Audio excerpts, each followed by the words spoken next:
নির্বাচন আল্লাহর রহমতে শেষ। সেই নির্বাচনে আপনাদের অক্লান্ত পরিশ্রমের ফলে আপনারা আমাকে বিএনপিকে, খালেদা জিয়ার প্রার্থীকে, তারেক রহমান প্রার্থীকে, ধানের শীষকে আপনারা জিতিয়েছেন। এই জন্যে আপনাদেরকে আমি ধন্যবাদ জানাই, অভিনন্দন জানাই, শুভেচ্ছা জানাই। সাথে সাথে বলবো, আমাদের সামনে হয়তো শপথ হবে, তারপরে আমাদের আগামী দিনের প্রধানমন্ত্রী যারা তারেক রহমান সরকার গঠন করবে, আল্লাহ যদি করায়, করার পরে আমাদের নতুন ভাবে কাজ শুরু হবে।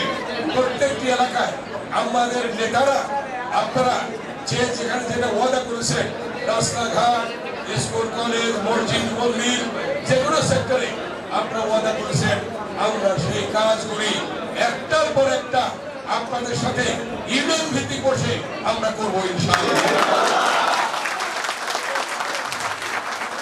কারণ আমরা ভুলবো না, ভুলে যাওয়ার বিনা।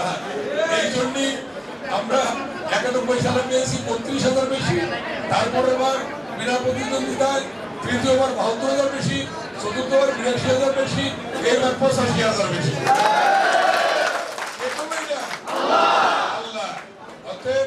এই নির্বাচন নিয়ে অনেক ষড়যন্ত্র হয়েছে, চক্রান্ত হয়েছে, জুলুম হয়েছে, অনেক ধরনের ষড়যন্ত্র হয়েছে, কিন্তু কোন ষড়যন্ত্রী এই নির্বাচনকে ভঙ্গ করতে পারেনি, বানচাল করতে পারেনি।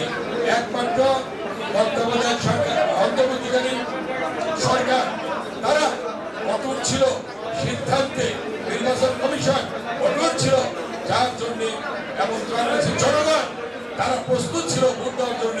এই জন্য বাংলাদেশে একটি সুষ্ঠু নিরপেক্ষ নির্বাচন হয়েছে।